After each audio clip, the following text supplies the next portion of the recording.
Mudança faz parte da essência da vida.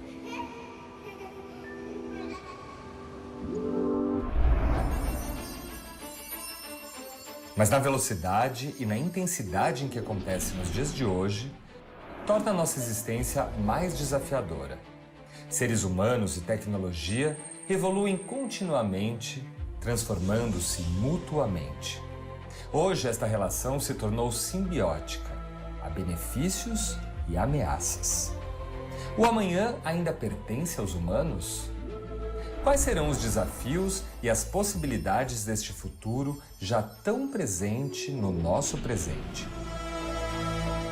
Futuros humanos e humanos futuros. Tema desta série do Café Filosófico. O tempo voa. Como acompanhar essa rapidez com que as coisas se transformam e evoluem? Os nossos antepassados, até não muito distantes, nossos avós, por exemplo, tiveram uma outra percepção do tempo. Para eles, o futuro não seria muito diferente do passado. Essa já não é a nossa percepção, porque todo dia uma novidade aparece.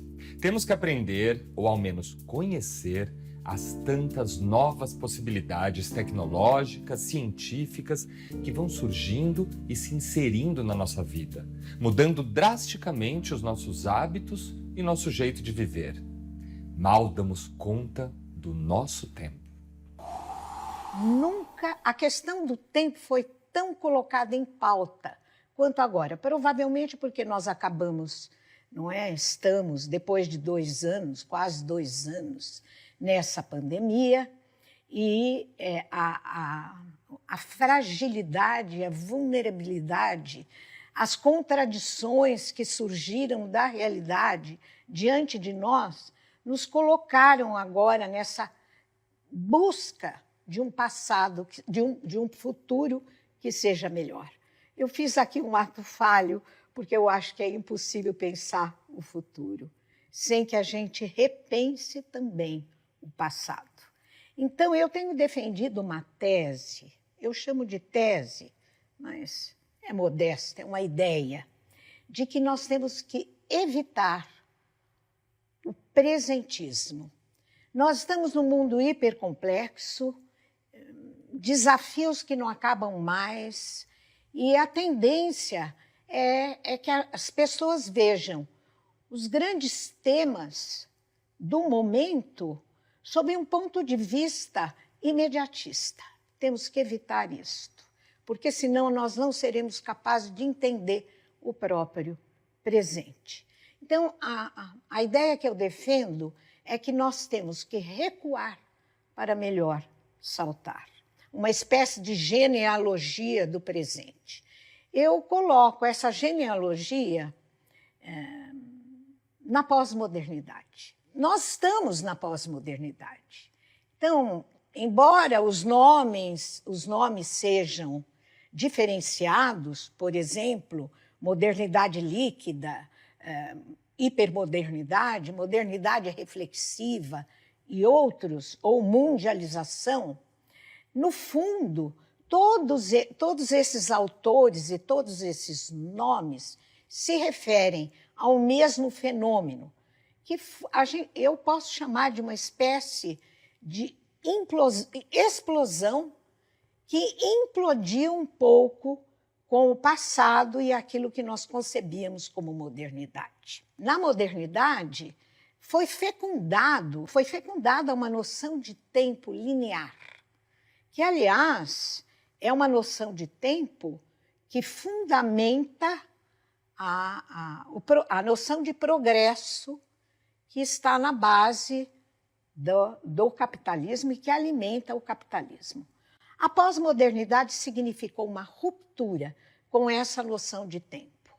O Otávio Paz, ele tem uma frase maravilhosa, não é esse escritor mexicano, poeta, frase maravilhosa que ele diz que toda civilização se define pela noção de tempo que ela tem. Então, na pós-modernidade, o que nós assistimos a uma visão labiríntica do tempo. O tempo como uma mistura de presente, passado e futuro, que funciona para nós como um labirinto no espaço, a partir da Revolução Digital. Tanto é que a explosão do mundo da pós-modernidade, ela coincide com a entrada do computador dentro das nossas casas. Isso já começou nos anos 80, quando os primeiros bancos de dados que traziam o passado remoto, simulações de futuro, tudo ao mesmo tempo. Então, nos colocou nesta condição nova, que é a condição que nós enfrentamos como, em termos temporais, aquela que nos coloca diante dos grandes desafios do nosso tempo. Então, do presente para o futuro. Então, se a gente toma a noção de Walter Benjamin, da história como o passado não é algo fixo e que está lá disponível para que a gente colha elementos do passado de maneira mais ou menos aleatória ou historiográfica. Segundo Benjamin, o passado importa quando ele relampeja num instante de perigo no presente. É isso que... por isso que eu busquei o mundo digital e a pós-modernidade como esse passado que relampeja para nós hoje.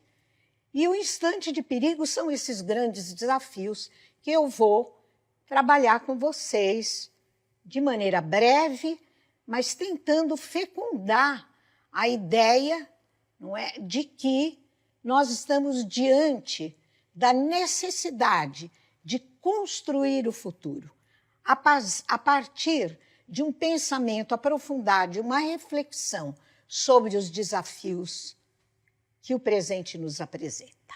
Eu separei 4 grandes temas, não é, que vou desenvolver gradativamente nesse tempo, né? A palavra tempo volta toda hora, nesse tempo que nos é dado para conversar.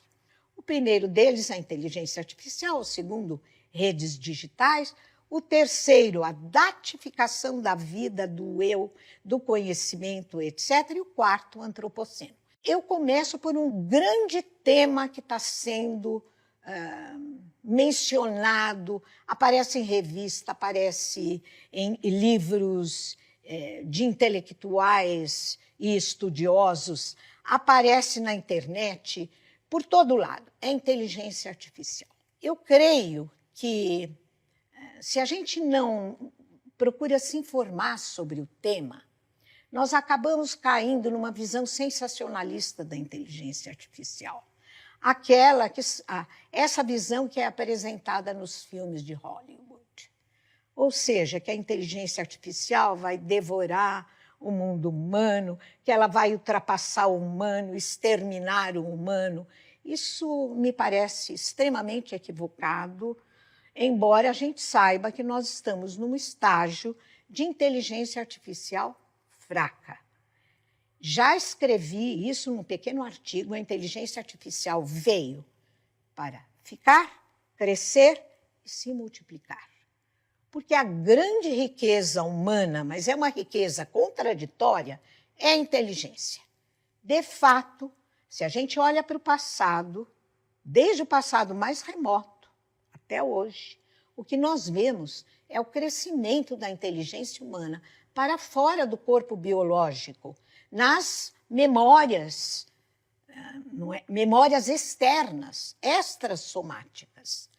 Então, a inteligência artificial, ela não é outra coisa hoje, senão o estado da arte em que o crescimento da inteligência humana se encontra. São muitos riscos, porque nesse estágio em que nós estamos, a inteligência artificial se alimenta de dados humanos. Ora, o ser humano é paradoxal, ambivalente e contraditório.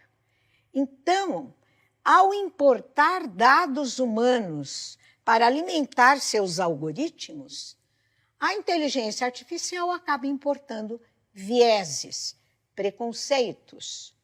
Não adianta a gente declarar conscientemente que não tem preconceitos, porque os piores preconceitos são inconscientes. Tanto é que, de repente, dentro de uma determinada situação, nós nos surpreendemos com os nossos próprios preconceitos. Então, esse é o enorme desafio do desenvolvimento da inteligência artificial, que os direitos humanos sejam respeitados, e a supremacia dos direitos humanos, que as discriminações sejam evitadas, para que essa inteligência possa continuar crescendo de maneira benéfica. Para cada um dos temas, eu trouxe colegas que eu admiro, grandes especialistas em cada um dos temas. Então, para começar, eu chamo aqui uma colega que eu admiro profundamente, uma das maiores especialistas hoje no Brasil em inteligência artificial e na questão fundamental da inteligência artificial, que é o respeito à ética.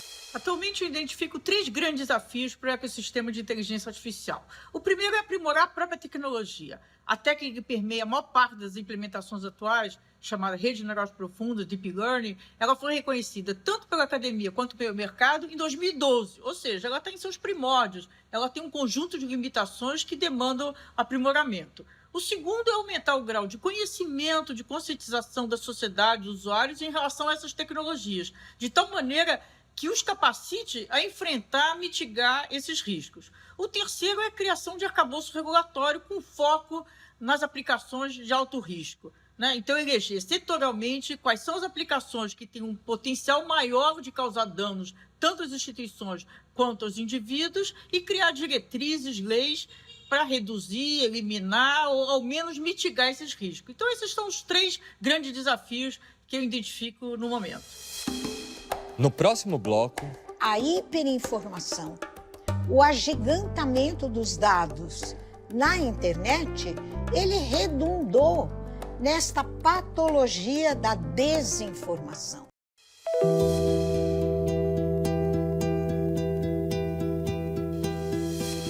São as nossas decisões de hoje que moldam o futuro do desenvolvimento tecnológico.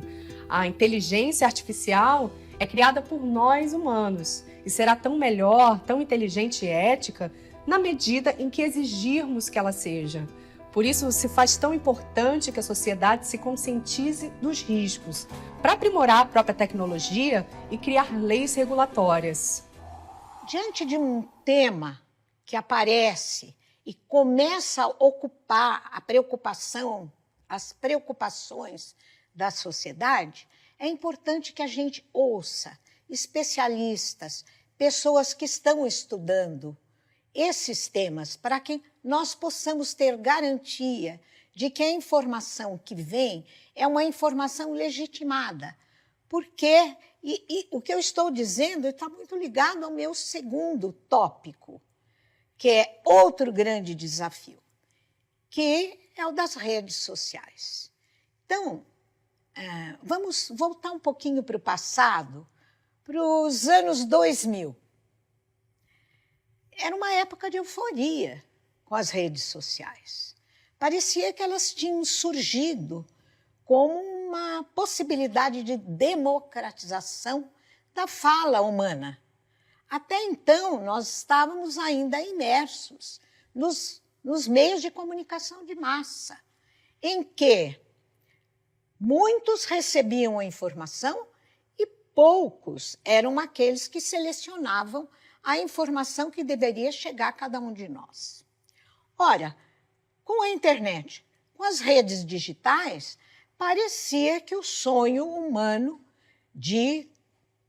o espaço, não é, da fala, a oportunidade da fala ser aberta a qualquer um de nós. Eu cheguei a dizer que era um circuito dos afetos. E aí eu pensava nos bons afetos. Mas o tempo foi passando. Conforme os dados começaram a crescer, os nossos rastros na internet começaram a se avolumar, em 2016 ocorreu aquilo que eu chamo do anticlímax, do clímax ao anticlímax. A descoberta de que o Facebook entregou dados que foram dados sobre as eleições do Trump, que foram vendidos para o Cambridge Analytica, não, foram cedidos para o Cambridge Analytica, que vendeu os dados para a campanha eleitoral do Trump. Até hoje é muito discutido até que ponto, de fato, foram a venda desses dados que funcionaram para a eleição de Trump. Alguns acreditam que sim, há estatísticas sobre isso, outros continuam discutindo que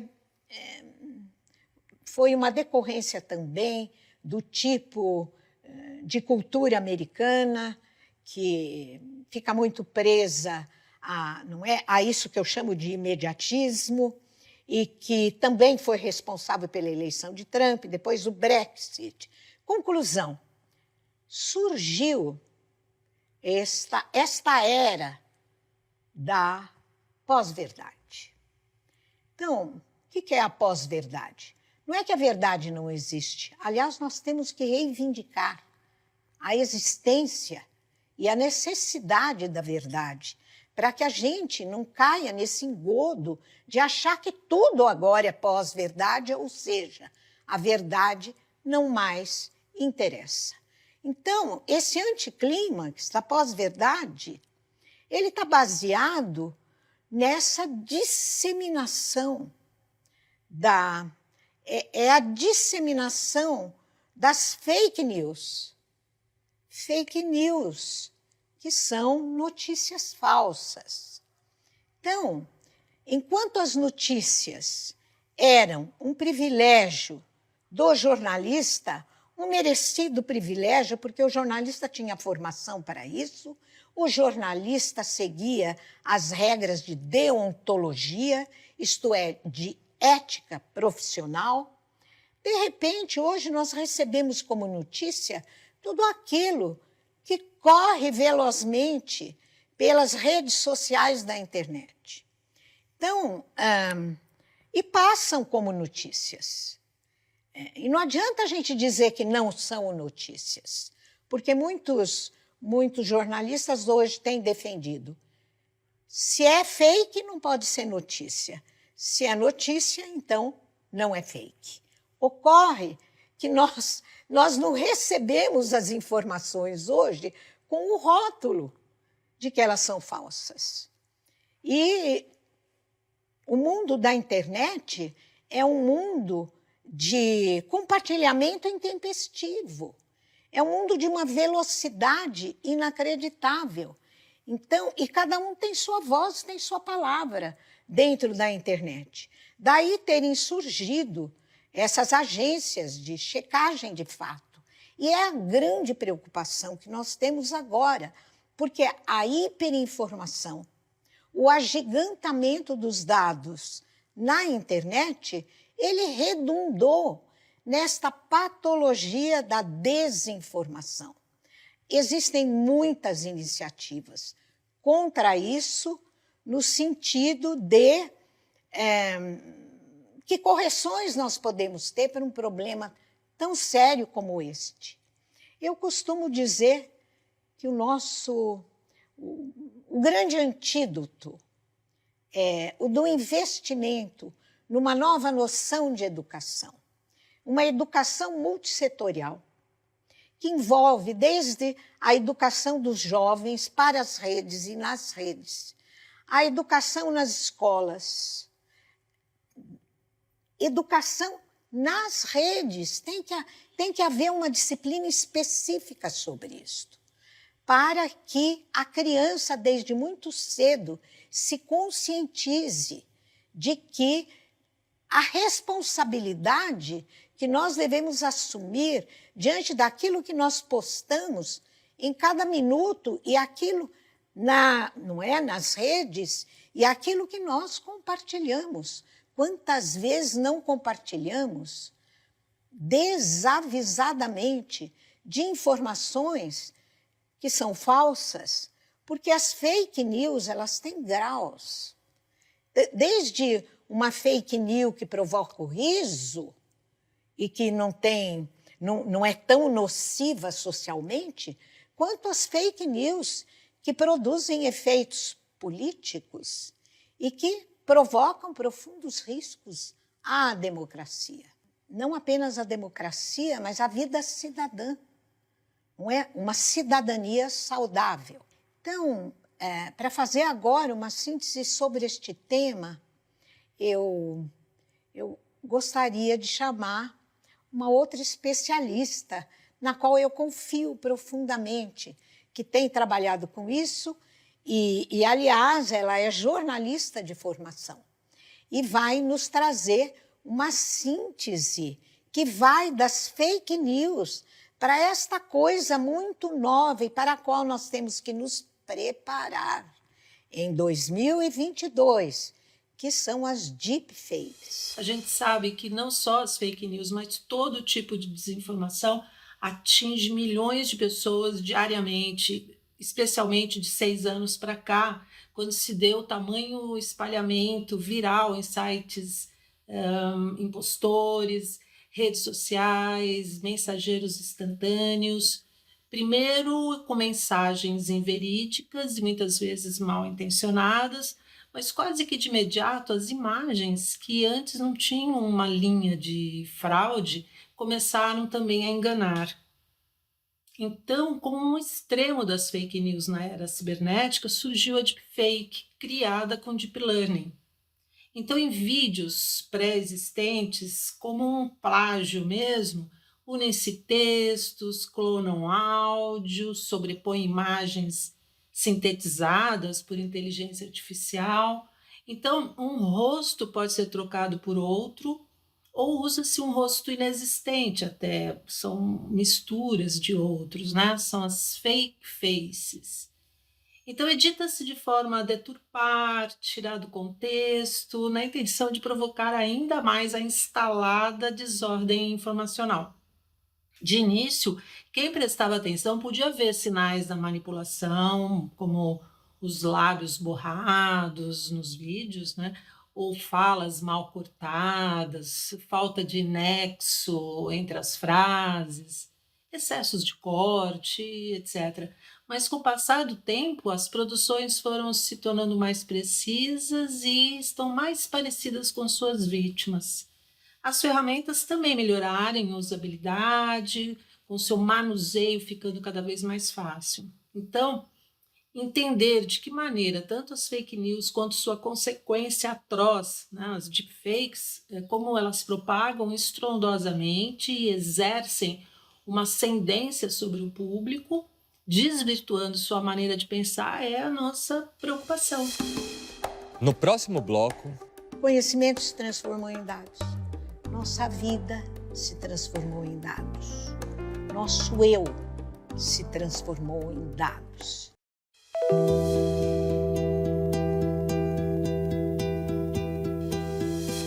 enquanto o foco das atenções, desde o advento do ciberespaço e da cibercultura, tenha se dirigido e continue se dirigindo para os efeitos sociais, políticos e agora também econômicos do universo digital, sem de modo algum minimizar a importância de tais atenções, costumo lançar sinais de alerta para aquilo que, infelizmente, parece se constituir no ponto cego das retinas, a saber, as linguagens que correm pelas veias do ciberespaço e da cibercultura.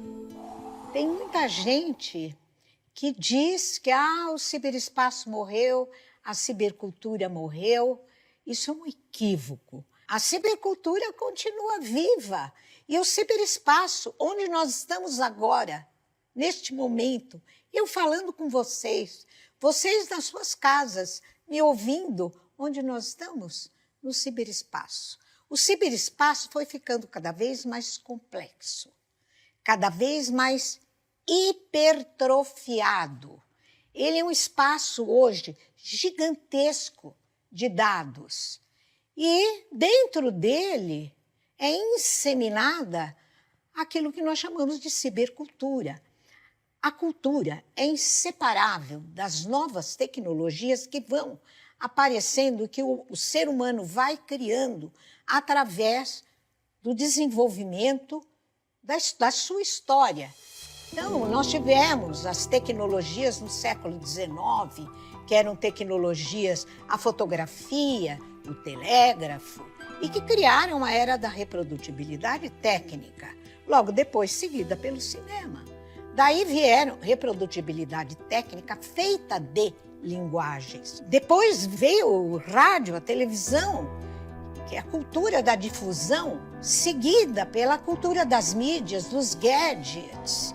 Então, quando a gente ia para as videolocadoras, o controle remoto, o Walkman, etc., que prepararam o advento da cultura digital, ou seja, do universo digital, no qual nós estamos agora mergulhados, pelo menos gradativamente, cada vez mais intensamente e profundamente, desde os anos 80. O que é importante aqui é, dentro da cibercultura e do ciberespaço, nós passamos da digitalização à primeira era da internet. Por isso que eu digo, nós estamos na segunda era da internet. As empresas sabem disso e estão correndo para poder realizar a transformação digital. E nelas, não é, para essa transformação digital, a inteligência artificial vem ocupando um papel extremamente relevante. Então, a segunda era da internet é a era da datificação. O que significa isso? O que é o Big Data?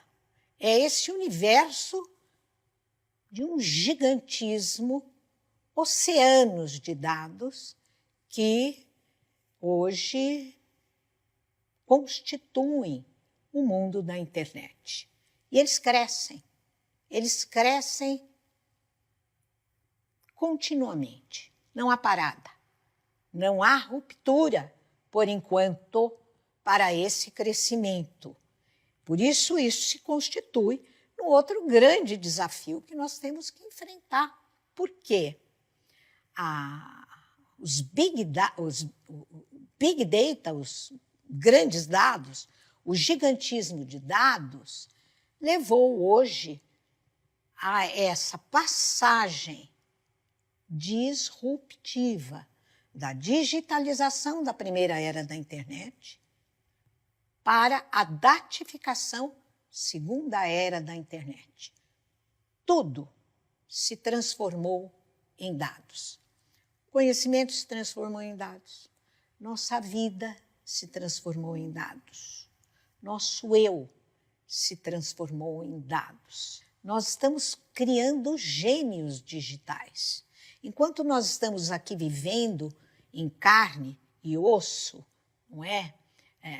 Aquilo que é chamado a vida real, suores e lágrimas, e também contentamentos, nós estamos cedendo nossos dados cada vez que nós clicamos na internet. Basta um clique. Esses dados hoje estão sendo monitorados por inteligência artificial. Então, isso que a gente pode chamar de gênios digitais, eles são rastros que nós vamos deixando. Nós não conseguimos mais existir sem o celular. Nós não conseguimos mais existir sem a internet. A internet hoje é um prolongamento agigantado da memória humana. Não dá mais para a gente escrever qualquer coisa ou pensar sobre qualquer coisa sem alguma entrada no Google ou um outro motor de busca. É que o Google acabou, não é, assumindo uma hegemonia. Conclusão, o que é o gigantismo dos dados e a datificação e em que ela está convertendo nossa vida? Eu digo que nós viramos um oxímoro.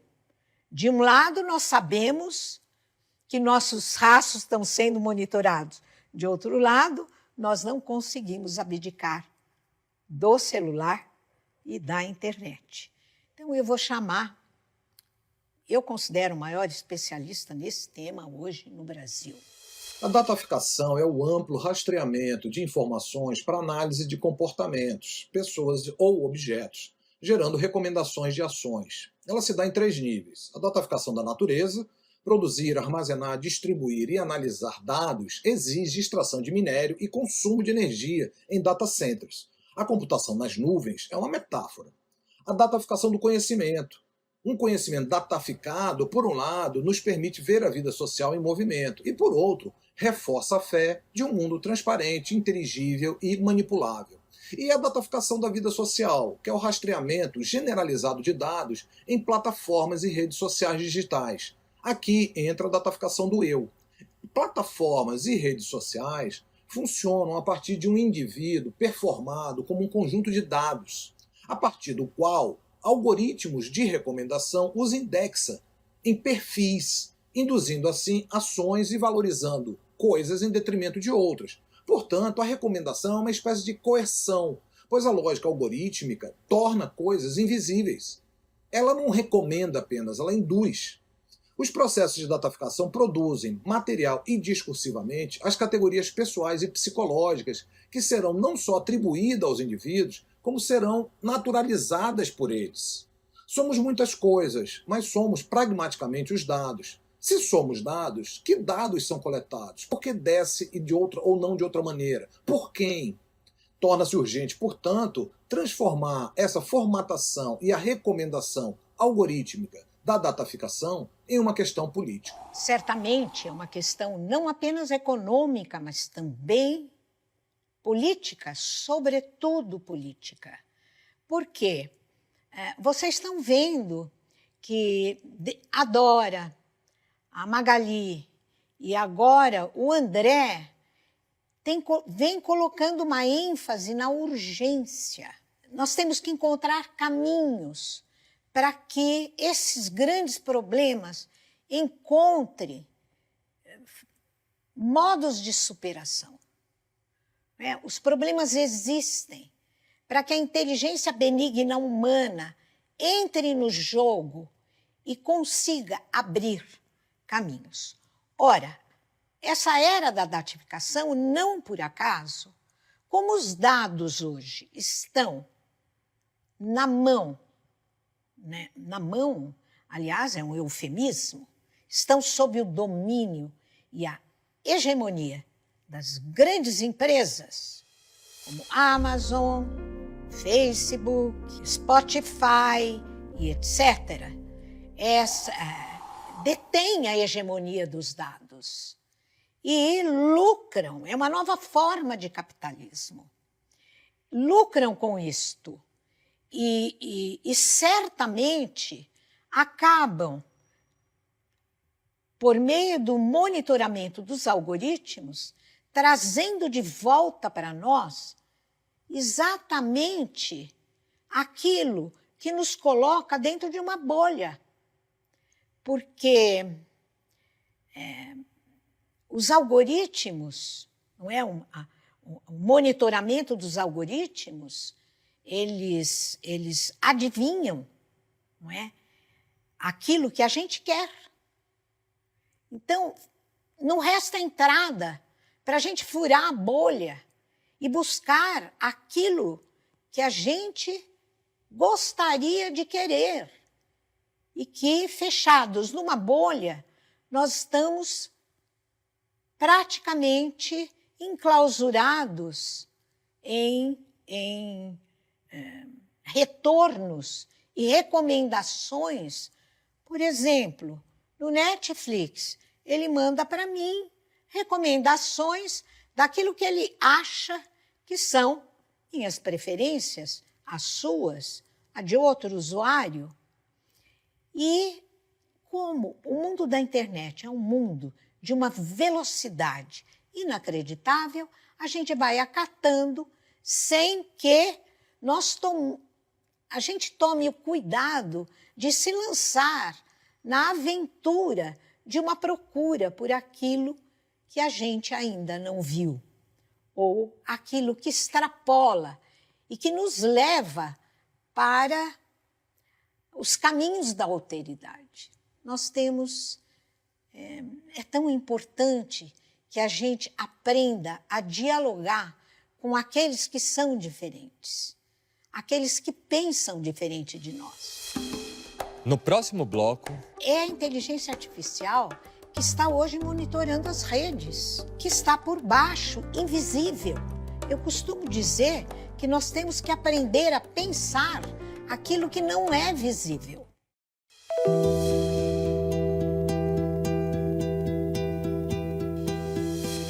Quase toda a produção de conhecimento digitalizada, passamos para a segunda era da internet, em que tudo se transformou em dados, a era da datificação. Quanto custa à natureza manter essa enormidade de dados em nuvens metafóricas? Quanto torna a nossa vida transparente e controlada? Sim, hoje somos dados, indexados em determinados perfis. E uma lógica algorítmica nos coloca junto aos iguais, aos mesmos, em bolhas, tornando invisível o outro. Nos induz a desejos e a escolhas em detrimento de outras. Nos torna manipuláveis. E a ambivalência é, ao mesmo tempo, acreditar estarmos no controle de tudo. Sermos o centro do universo, com tudo à nossa disposição e a nosso favor. Eu entro no último tópico, que este sim é um desafio que envolve o globo, a espécie, o planeta Terra. Este planeta que, quando o ser humano foi à Lua, embora tem gente que acredite que ele não foi, o que é muito triste, faz parte da desinformação. Quando o ser humano foi à Lua, o que esta chegada, não é? Esta viagem pelo espaço trouxe para nós é uma imagem da Terra. A Terra redonda, linda, azul. Naquele momento mudou a nossa posição diante da Terra. Se antes nós considerávamos a Terra como nossa mãe, com aquela imagem que produziu em nós uma imensa ternura por este solo no qual nós pisamos, da onde nós tiramos o nosso alimento. Este planeta está em risco. E está em risco por quê? Uma nova era geológica que tem recebido o nome de antropoceno. Tem alguns autores que acreditam que nós devemos chamar de capitaloceno, ou seja, é a era daquilo a que o desenvolvimento desenfreado do capitalismo nos levou.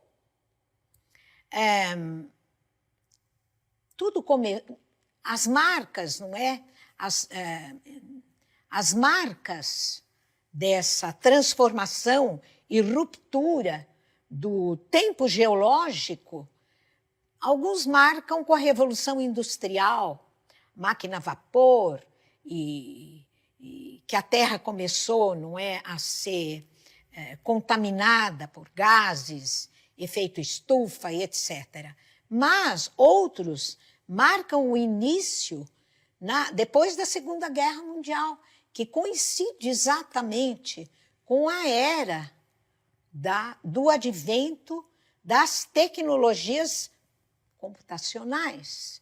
Então, para falar para nós sobre esse tema, uma das pessoas que tem estudado com grande profundidade, explorando todas as facetas dessa nova era, que é o Rodrigo Petrônio. Eu diria que o antropoceno, como o próprio nome diz, né, é a centralidade do antropos, ou seja, do humano. E a única saída, ou a primeira das saídas possíveis para nós sairmos desse impasse e desse paradoxo, e desse abismo, né, ao qual a humanidade chegou e que compromete todas as vidas da Terra, né, inclusive o próprio sistema Terra, é nós abandonarmos a centralidade do humano. Então eu diria que o paradoxo fundamental do antropoceno é o fato dele ser uma nova época humana que está começando agora, que implica na alteração de diversos processos do sistema Terra.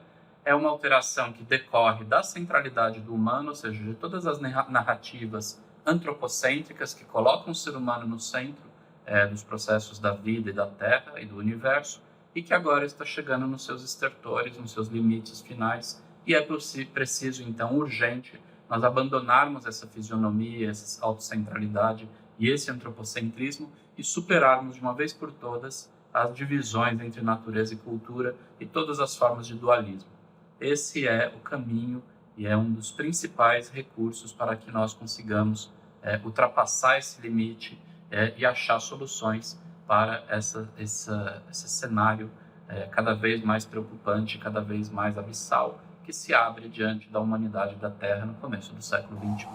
Os desafios do mundo em que vivemos estão aí, as contradições, os dilemas, as ambivalências. Isso é característico. O humano nunca deixou de ser ambivalente, paradoxal e contraditório. Aliás, a psicanálise pôs o dedo nessa ferida. Os 4 tópicos que eu abordei, eles estão conectados.